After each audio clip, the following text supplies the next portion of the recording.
He's got a, whoa, maybe we can't. We're I'm gonna live say on here. TV now. Who gave him the side? Was that you said? Did you say? Let's go ahead and turn the cameras. I vote we keep the train going. Ta-da! I knew. I never doubted you, Sean.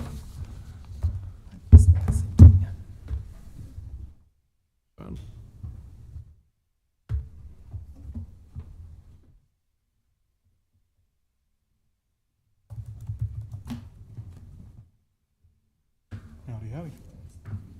Good morning, everyone, and welcome to the Railroad Transportation Safety District meeting for Monday, June 2nd, 2025. This meeting of the City of Lincoln, Lancaster County Railroad Transportation Safety District, commonly referred to as the RTSD, is subject to and adheres to the Nebraska Open Meetings Act. A copy of the Nebraska Open Meetings Act is available for inspection and is posted by the entrance to this room. The RTSD agenda for today's meeting was posted on RTSD website on May 28, 2025. The RTSD website is also accessible by links from both the City of Lincoln and Lancaster County official government sites. In addition, on May 28, 2025, the meeting agenda was posted on the bulletin boards located in the City Hall, first floor, 555 South 10th Street. A copy of the agenda is also available at the entrance to this room.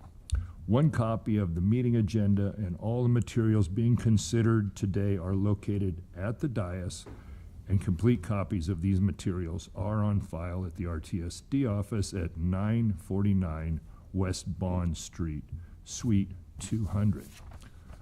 Item 3 on the agenda is approval of the minutes of the last meeting. I would entertain a motion to approve. I'll move approval. I'll second. Motion and second to approve. Any discussion? Please call the roll. Yep. Yes. Yes. Abstain. Yes. Abstain. Motion carries 4 yes, 2 abstentions. Item number 4, elections of officers, president, vice president, and secretary. I've had a discussion about retaining the current president and vice president, and Councilman Weber has graciously agreed to take over Roma's responsibilities as secretary. I'd move approval, or I'd make a motion to approve Rick Vest as the president and James Michael Bowers as the vice president and Brody as the secretary. I'll second. Motion and second for the slate of officers. Any discussion? Please call the roll. Yes. Yes. Yes. Yes. Yes. Yes. Motion carries 6-0. Item number 5, report of statement of financial activity with Kevin Nelson.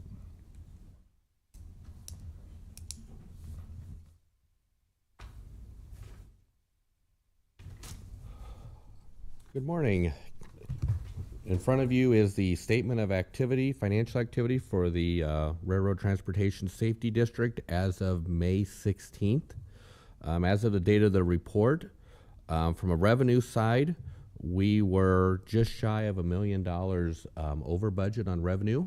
A lot of that has to do with tax receipts coming in a little higher than we had anticipated, and interest income coming in higher than we anticipated. A lot of our CDs and various investments are coming in somewhere around 5% during the current fiscal year, so that's kind of led for that.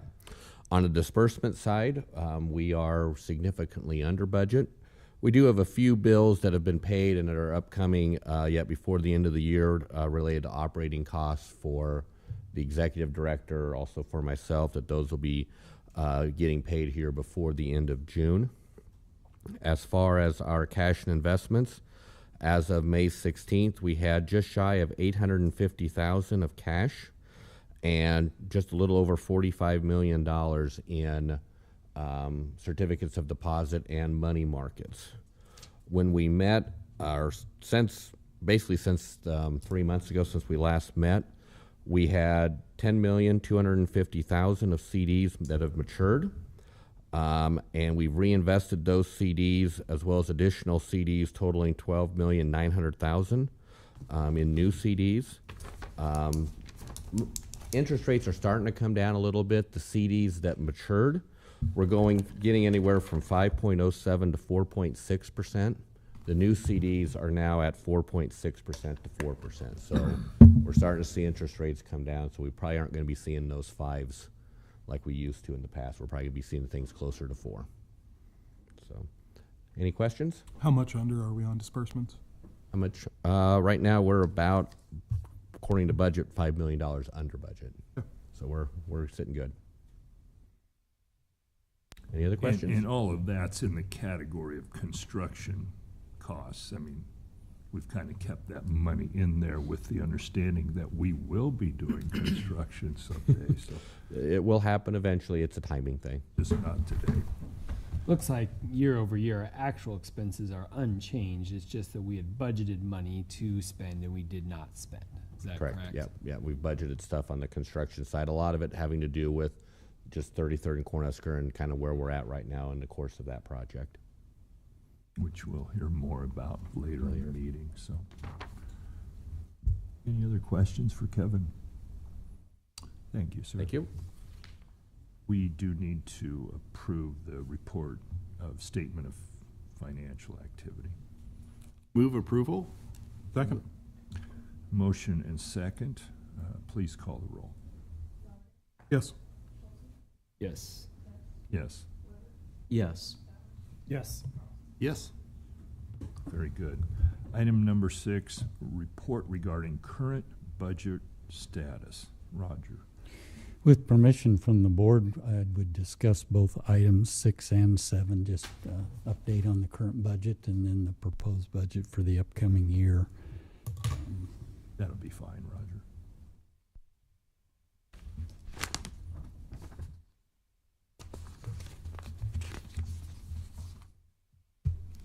So as Kevin indicated, we're doing fine budget, and the majority of that money that was budgeted that has not yet been spent was we had budgeted $4.2 million for 33rd and Cornhusker. The environmental document has now been signed, but we were not able or yet ready to move into final design or right-of-way. So of that 4.2 million, we'll spend a little less than 200,000. And if you look at the proposed budget for 25,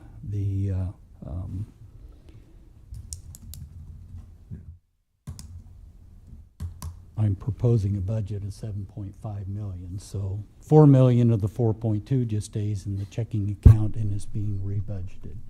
We may or may not spend that much next year. Will depend on, Chris Humphrey will be here today and give you an update on the status of 33rd and Cornhusker. But we, as we always do, try to make sure that we budget enough cash to pay for potential project activity. If it doesn't get spent, it simply goes back into the bank account for use again. I don't think there's anything else really on the existing budget to discuss. So I would tell you that the 25 budget on the sheet is the same set of numbers as I showed you in March, with 2 exceptions. In the capital project area, $7.5 million is proposed, and as we move ahead, that would be available to pay for final design and the potential there would be money there to start on some early right-of-way acquisitions if we're at that point before the end of this next fiscal year. Any early right-of-way acquisitions would pretty much be just those properties that are a total acquisition or need to be relocated for certain. And then the RTSD, OPPD, and Pine Lake, the undercrossing near South 70th Street, just on the west side of South 70th, where the OPPD track line comes across. We had a previous interlocal agreement and a budgeted amount of $295,000 for that project. Due to delays, inflation, and a number of things, Alice Spiker will be here from Parks, and the item for the interlocal agreement is later on in the agenda. But she can explain the status of that project, the schedule, and why the request for the additional money. I simply put the 485 in the budget such that if you choose to approve the budget, but the interlocal agreement was not signed, there isn't any obligation to pay that out, even though that it's in the budget. If we didn't put it in the budget and then you approved the interlocal agreement, then we haven't budgeted enough money. So, again, the majority of the money is there available for 33rd and Cornhusker, which remains the #1 priority project for the RTSD. We have maintained $300,000 for miscellaneous engineering and $200,000 for emergency and safety, as well as $300,000 for railroad improvements, crossing work between the city and the county. So with that, I guess I would answer any questions that you might have regarding either the current budget or consideration of approval of the budget for 25-26.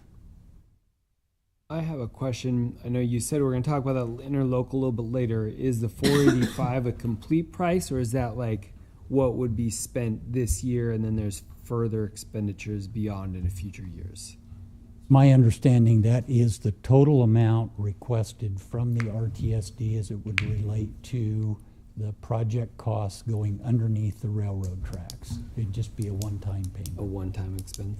Can you remind me what the fiscal years of RTSD is? Because there's a lot of fiscal years we... July 1 through June 30. Okay, so we're coming up on the end of this one right now. Yes, Okay. and that's why it's a new one. That project's not moved ahead yet, such that they could bill us for the work. Okay. He had said, this is just, I'm seeing the expenses on this page. Where's the income? This is the, This is really just the budget and expenditure report. Okay. There's more revenue obviously coming in. We're not spending all of the revenue that's coming in as we've saved money. So this report just simply shows what was budgeted for each item and what had been paid thus far in this fiscal year. Yeah. And Are as we approving a full budget then that includes income, or are we just approving a budget that is expenses only?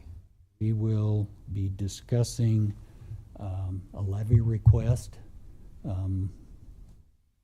So, Also yeah. in this if you go down the meeting here. agenda, item 7 would Okay. be the budget, which is the expenditures. Item 8 is the levy request, which we would pick a number that we recommend, and then the county board would approve during our 15-cent discussion. So this budget is just an approval of the activities and the expenditure for those projects and activities. Okay.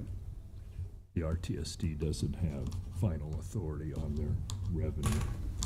That resides with the Yeah. county board. Which I totally understand. I just was curious.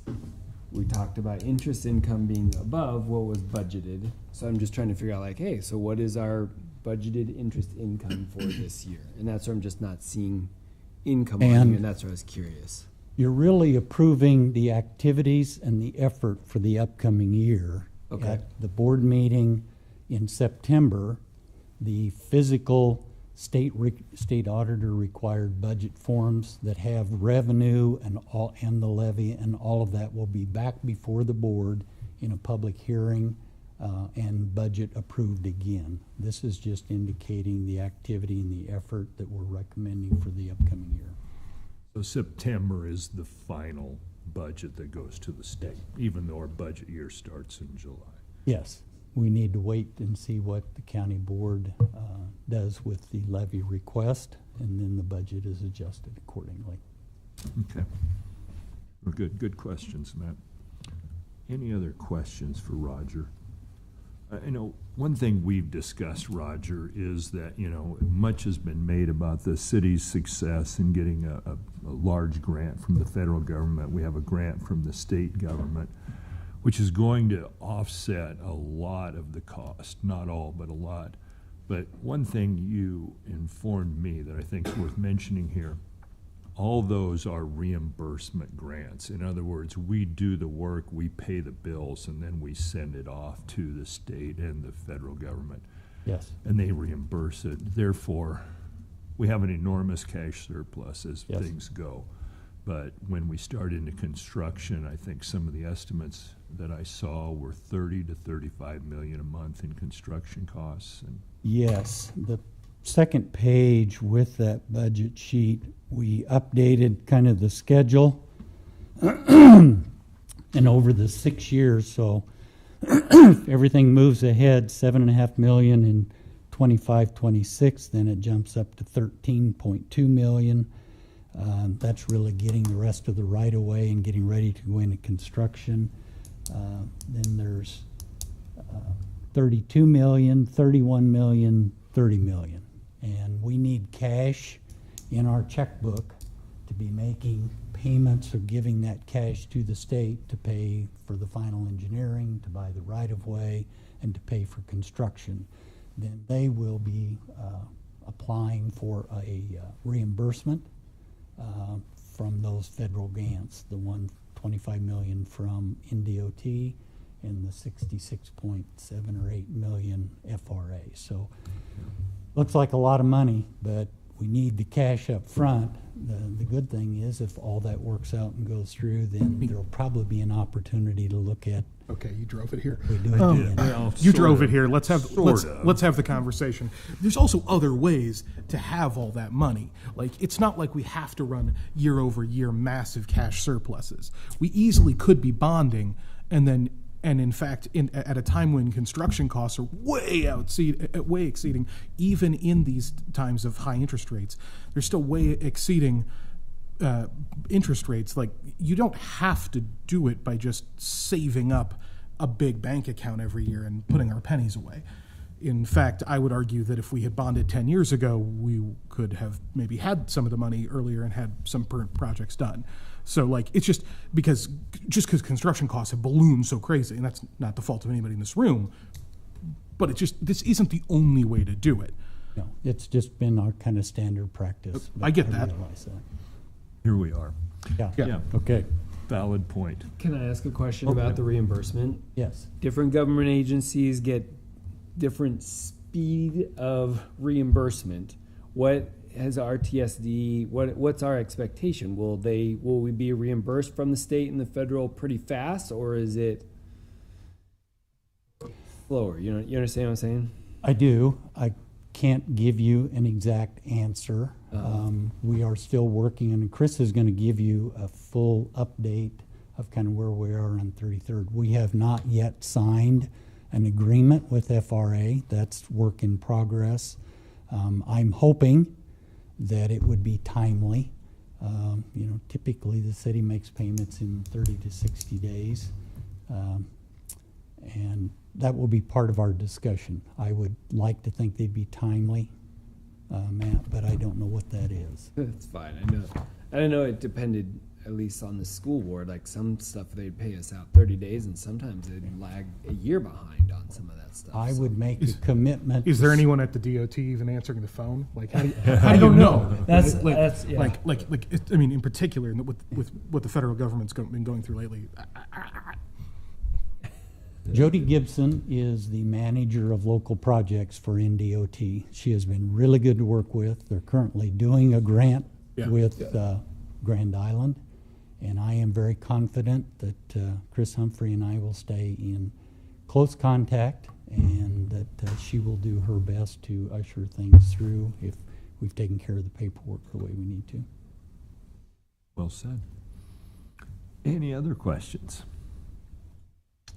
Hearing none, item number 7, we need to approve this preliminary portion or preliminary part of the 25-26 budget. I'll move to approve the RTSD's preliminary budget and expenditure report as it is submitted. I'd second. Okay, motion and second to approve. Please call the roll. Yep. Yes. Yes. Yes. Yes. Calling me last. Yeah. Yes. Okay. So say I could do the funniest thing right now. You had a big breakfast this morning. Okay. Item number 8, Roger, the levy request for 2025. Yes, and just reminding ourselves and the public that's listening, the RTSD does not have ultimate authority in setting a levy. That rests with the county commissioners due to a bill passed in 1998. So the board needs to send a levy request to the county commissioners asking for a levy. This year, the levy was lowered slightly from the 2.2216 to 0.019542. And I also would understand that there'll be an increase in evaluation, so revenue should be up a little bit. I am comfortable in recommending to the board that if it's your pleasure, that levy could continue for another year. So I have dire concern. So the board would be free to do whatever they want, but I'm comfortable with continuation. Any thoughts on that, members? What is the current one, Roger? 19 what? 0.019542. 542. And for anybody listening and also wondering, the maximum allowed is 0.026. So this is about 0.6 of a cent under the maximum. I think we should stay at the, 0.019542 rather than attempting to raise. Any other thoughts? I guess I would say I'm totally fine with us asking. Obviously, we know that there's the other entities got to go through their process and figure out where they stand. So let's ask for maintaining, and we'll see where it ends up. Mm-hmm. I'd entertain a motion to that. I'd move approval. I'll second. Motion second. Any further discussion? Please call the roll. Yes. Yes. Yes. Yes. Yes. Yep. Very good. Motion passes 6-0. Item 10, reported projects and crossing updates. Can we back up, Mr. Mr. President, Oh, to the number lid authority. 9? I'm sorry. Number 9. Yeah, Item number 9. 100%, yeah. Consideration of additional 1% lid authority. Thank you, Roger. Yeah. Again, just for the public listening in, remind ourselves that LB 989 passed in 1998. That placed a lid on a number of restricted funds for government entities.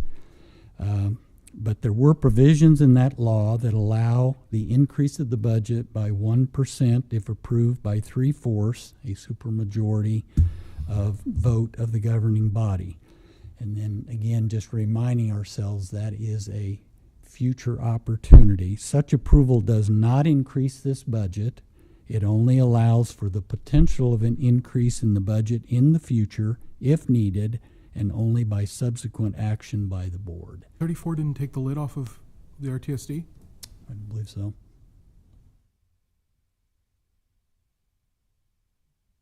I totally support this if we need it.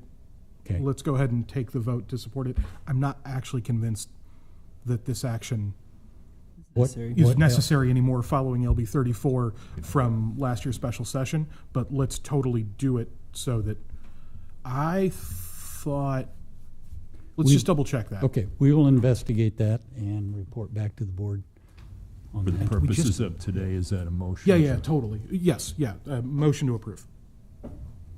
Second. Motion and a second to approve the 1% lid. Please call the roll. Yes.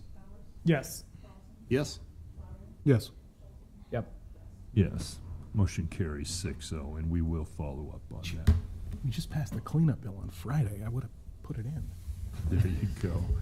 Well, now we are ready for item 10, reported project and crossing updates with Chris and Roger.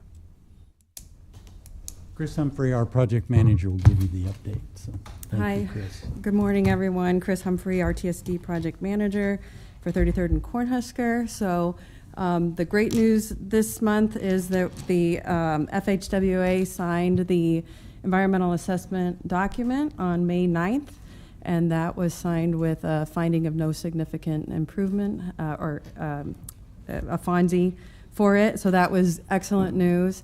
The next step is to get that environmental document into the FRA's hands, the Federal Rail Administration, so they can begin to review that as well.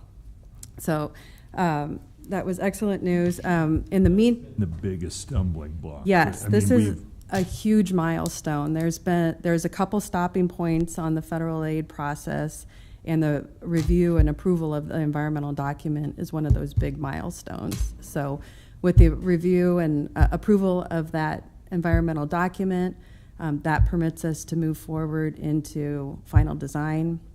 There's another stop point after final design. Then we can start into appraisals and right-of-way acquisitions.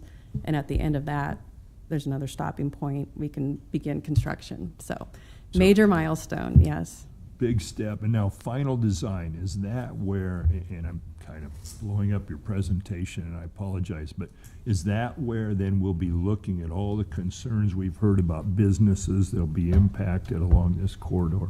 Yes, so one of the big things that we'll be looking at in final design is detailing out access, so driveway locations, and then buttoning up kind of the preferred alternative. So finishing off the design of storm sewer systems or erosion control or pavement markings or something that's really not going to change the footprint of the project, but it's kind of adding those fine details so that we can get to a construction package. Yeah, because I know, James, we heard a lot of concerns from businesses out in that area, and I'm very interested to see how accommodating we can be for those folks. Yes, and we will be out. We've had some conversations with some of the property owners, and we'll continue those conversations as the design progresses. Thank you. All right. Yep, Yeah. you're welcome. So in the meantime, we're working with NDOT and the City of Lincoln on a lot of different agreements. So the RTSD is working with the City of Lincoln on an interlocal agreement. And then the City of Lincoln's working with NDOT on a program agreement for the project that would just handle who's responsible for what, finances, and just the day-to-day operations of the project. And then we will be moving forward in once we get approval from the FRA to move forward with an RFQ for final design services for that. So there's a process that we have to follow. Although we want to move forward as fast as we can, we want to make sure that we're following that federal process so that we're not jeopardizing any of our federal aid funding for that. So basically the project's going to run really similar to what the City of Lincoln has for federal aid work. So NDOT is set up for receiving those federal funds, kind of to talk about how the funding and the cash flow would work. Typically when we work with NDOT, when the city works with NDOT on federal aid projects, all those federal funds are go to the state. When we enter into an agreement with a consultant for final design services, NDOT bills us. We typically pay 20-25% up front. There's a little bit for contingencies in there. And then likewise with right-of-way or construction services on a project like this, there would probably be some payment plan set up, since it would be an initial, a lot of money up front for the 20-25% for construction. So that's typically how the cash flow would work. I know he just said this a minute ago, but I didn't get it written down. Can you tell me what the commitment, what dollar commitments are from the other entities, the city and the federal government? Yeah, I don't have that broken out, but the local funding is just over 20 million. I believe it's 22 million, and I believe about 4 million will come from BNSF, and then the remainder would be from RTSD and City of Lincoln. Well, 25 from NDOT and 66 from the federal, or 67 from the federal grant. Yeah, almost 67 will come from the FRA grant, and 25 million will come from federal funds from the state. And then I think BNSF is close to 5, Okay. 4 point something. Thank you. Appreciate that. Any other questions, comments? So, best case scenario, Chris, you knew I was going to ask, I'm sorry. When will we cut the ribbon and let traffic through on that? Yeah, I joke this is my retirement project, so I have a date in You're my waiting. mind. So yeah, no. I live this long. That's Yeah, my goal is to last. You know, we're hoping. You know, there's reviews that FRA has to do, so they're going to have to review the environmental document. There's the agreements that we need to get in place, and so once FRA obligates the funds, then we can move forward into final design. So. Best case, that will be this federal fiscal year. If those reviews don't occur, then beginning of next calendar year, we'll probably have those agreements and that obligation in place. And then it'll take about a year for final design.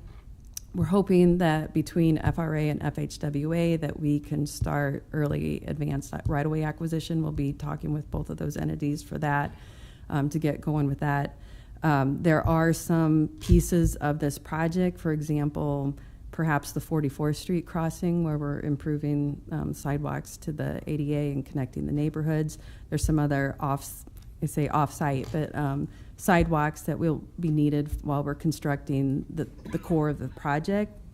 And we're hoping that we can get those out to bid before the big package of the bridge and Cornhusker Highway and everything. So those, if all goes well, perhaps we could start construction on those maybe late 2027, but the bulk of the project would likely be let in 2028. But the critical path is going to be the right-of-way acquisition. We have a lot of parcels, a lot of owners that we would touch base on, a lot of tenants that we would need to touch base on. I believe there's about 14, 15 parcels that will require full relocation.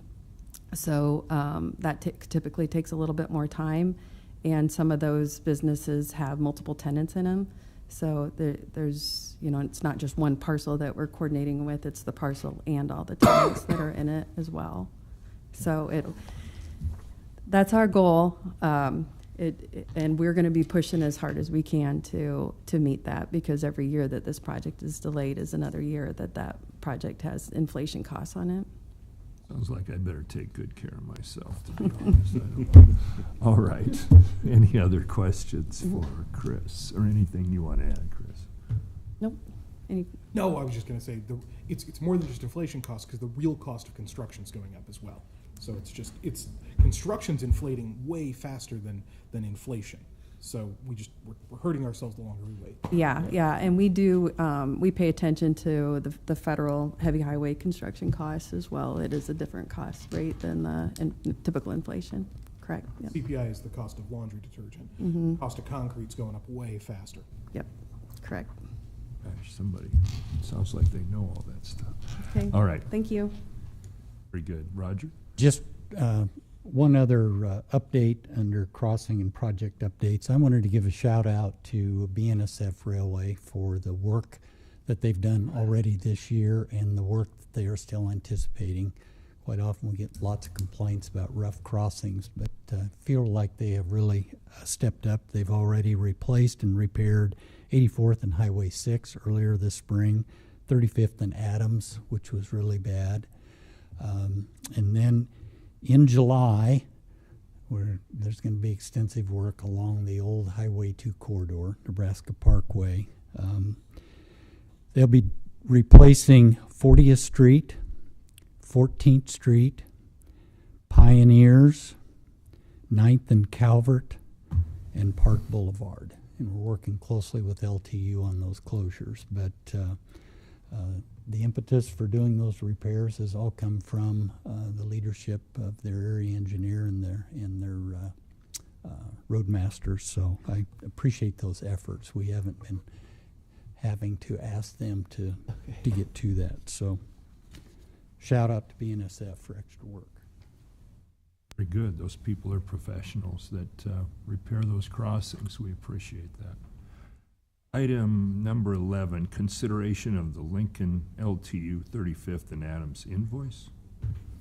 Okay. Consistent as we've done in the past, and quite often when the railroad comes in, 35th and Adams was kind of an emergency repair. The city provided the variable message signs to help people get around that. And so there were two message boards used for a total of $1,000, and the RTSD has reimbursed either the county or the city when they've done those, helping with the barricading and the signings. So I would I'd recommend making that payment as we have in the past. Move approval. I'll second. Motion and second to approve payment. Please call the roll. Yes. Yes. Yes. Yep. Yes. Yes. Motion carries 6-0. Item number 12, consideration of the Beal Slough interlocal agreement. Okay. Again, this is a continuation of a project and agreement. The RTSD has been a partner, and we are getting towards the end of the year, and we need to renew that agreement for next year. Allison Spiker is here from the Parks Department, and I asked her to come and give you guys kind of an update on the project and just kind of where things are. So, Good morning, Allison. Good afternoon. Thanks for having me. My name is Allison Spiker. I'm with the Lincoln Parks and Recreation Trail Department. I'm the Trails and Natural Resources Coordinator and the Project Manager for the Beal Slough Trail Project.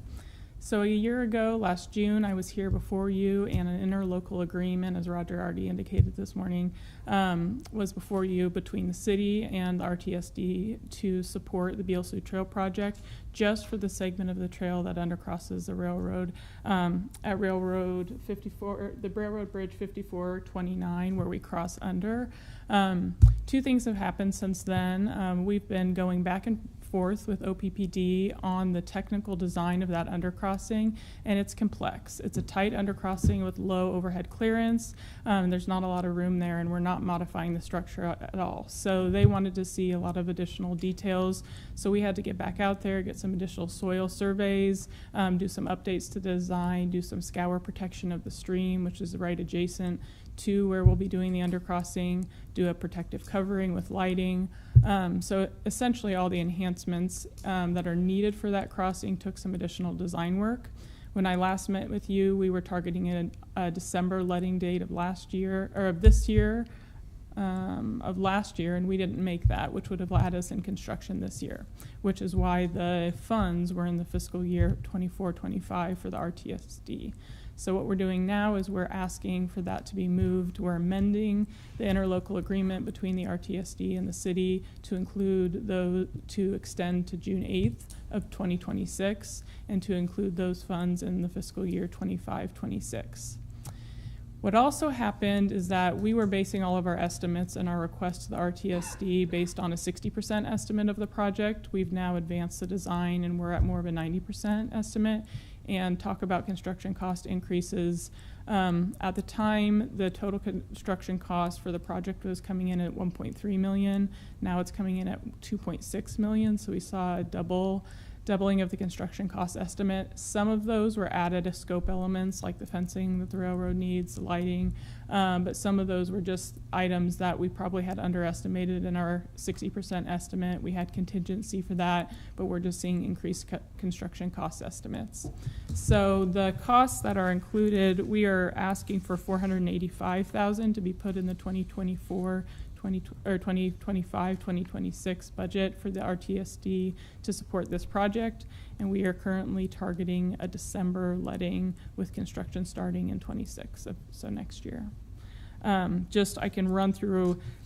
Direct construction costs are included in this, additional geotechnical data that was needed, construction engineering and inspection costs, and with the addition of a railroad flagger, and then the professional costs needed for the appraisal review and negotiation of the railroad easement. Those were all pieces that added to the cost for what we're requesting today.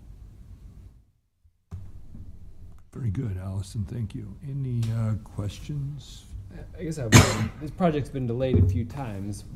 How likely is it to actually happen this next year?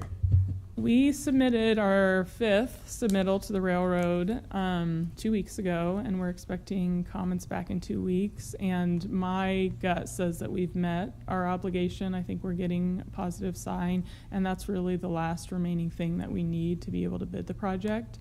So I'm really hopeful that 26 will see construction on the project. We're crossing their property, so we kind of, as is always the case, we have to work under their criteria, whether it's OPPD or BNSF or whomever. So this is the kind of exercise and activity that the RTSD has supported both in the city and the county projects for a long, long time to pay for that portion of the work on the railroad right away in their property. So it's very consistent with what we've done, and I certainly support that request as well. Let's be clear, the more Lincoln expands its trail network, the more attractive place it is to live and to visit, so it's just a good thing.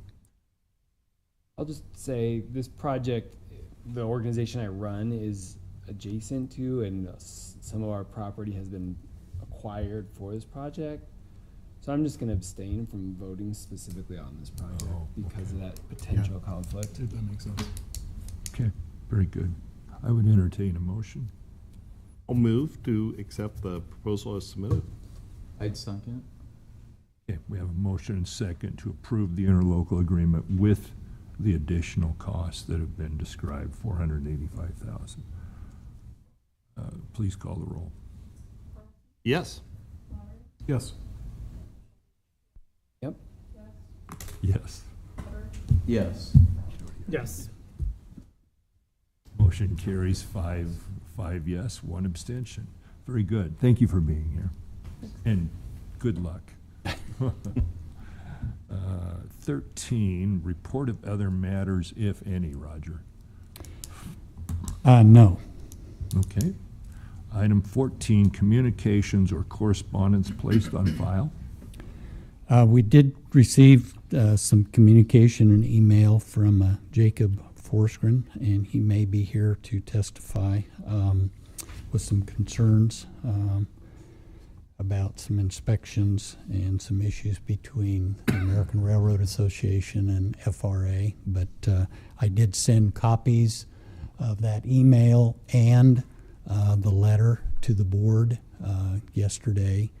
And then I've also received some communication from BNSF.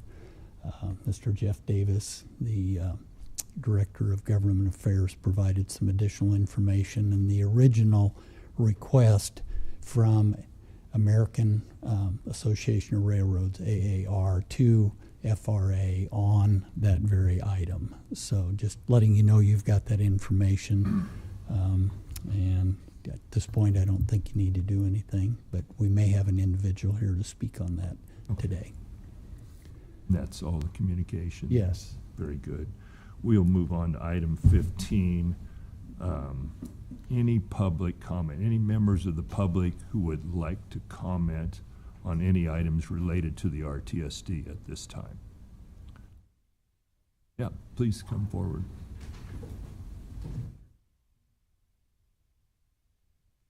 We just ask that you state your name and sign in on the sheet provided. And then we ask that you limit your comments to 5 minutes. Fair enough.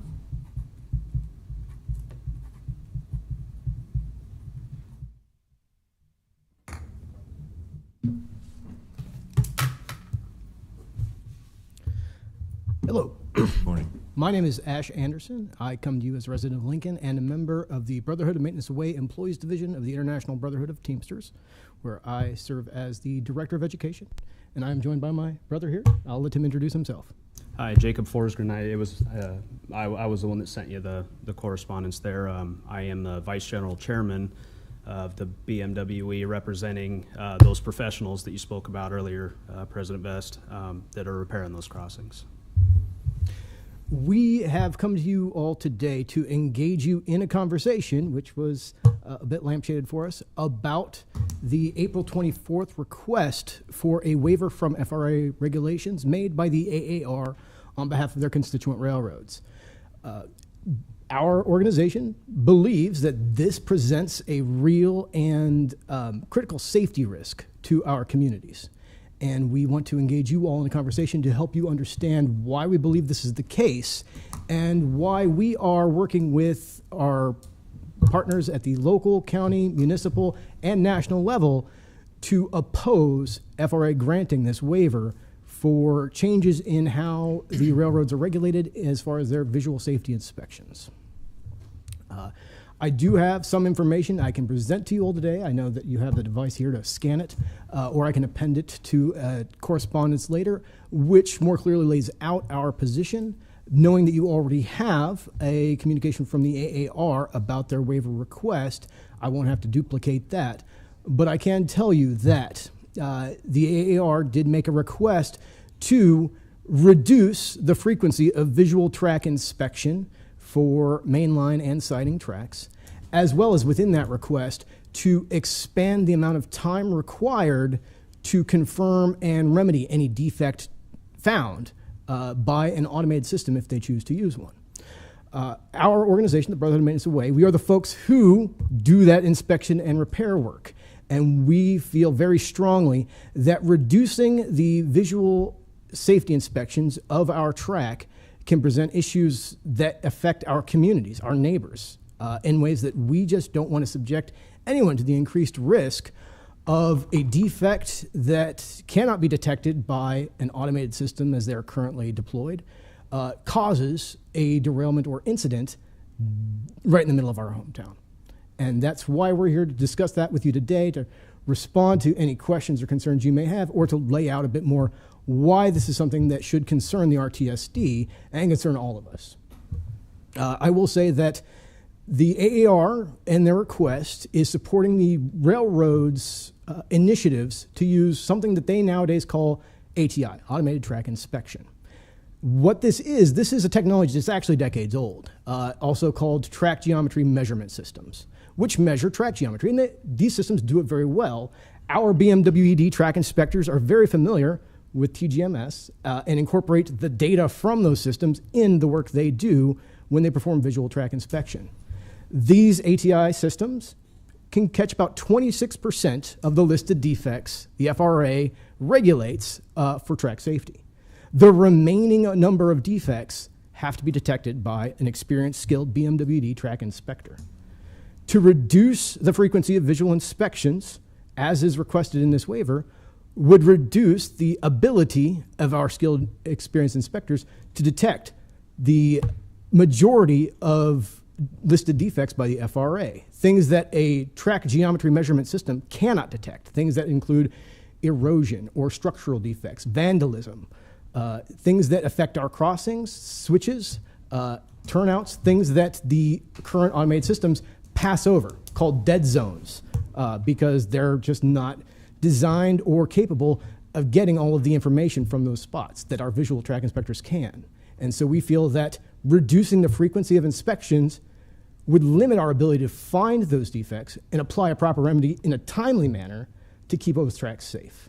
And so we are approaching you all today to start that conversation, and also as you learn more about this, to solicit your support in opposing any waiver for a reduction in visual track inspection frequency per the AAR's request.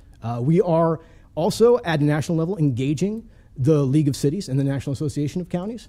And so this isn't something we're just showing up to the Lancaster-Lincoln RTSD. This is a nationwide effort, but we want to have the conversation at every level because it not only affects big, grand policy schemes, it affects our neighborhoods.